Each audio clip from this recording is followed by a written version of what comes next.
disait dimanche, c'est le Super Bowl. Alors, sans le savoir, 160 millions d'Américains vont risquer leur vie en regardant le match à la télé, Julie. Un médecin a découvert que le nombre d'infarctus augmentait de 30% le jour de la finale. C'est plus risqué d'être vautré devant sa télé que de courir sur les terrains, Stéphane Blakowski, alors. Exactement, Mais c'est voilà. bien résumé. Alors pourtant, le football américain, c'est quand même assez brutal comme jeu. Dès que vous récupérez le ballon sur le terrain, il y a des armoires à glace de 150 kilos qui foncent sur vous pour vous arracher le ballon et vous piétiner.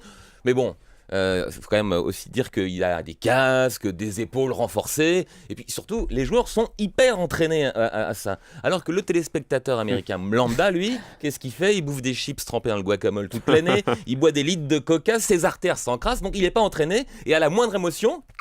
quick, ça peut être effectivement l'émotion de trop, il peut y rester. Donc forcément, vous imaginez bien le Super Bowl, le grand événement sportif américain, c'est beaucoup d'émotions. Donc un médecin a voulu enquêter sur les rapports entre Super Bowl et infarctus. Donc il a pris Los Angeles comme ville pour avoir un large panel de la population et il a pris 2 années, 1980 et 1984, 2 années où Los Angeles était en finale du Super Bowl. Mais simplement en 81, ils ont perdu, en 84, ils ont gagné. Comme ça, il peut étudier, est-ce que l'émotion de la victoire et l'émotion de la défaite produisent le même effet? Alors, a priori, on se dit oui, malgré tout, puisque mécaniquement, c'est pareil, la tension augmente, le cœur s'accélère, qu'on soit déçu ou content, ça ne devrait rien changer mécaniquement, sauf si les sentiments ont une influence sur nous. Et il semblerait que oui, parce que le stress et l'excitation liés à la joie, quand votre cœur bat de joie, ça n'augmente absolument pas les infarctus. Le nombre d'entrées aux urgences de Los Angeles ce jour-là n'ont pas augmenté. En revanche, quand il y a eu des fêtes, là oui, la défaite ça fait mal. Ouais.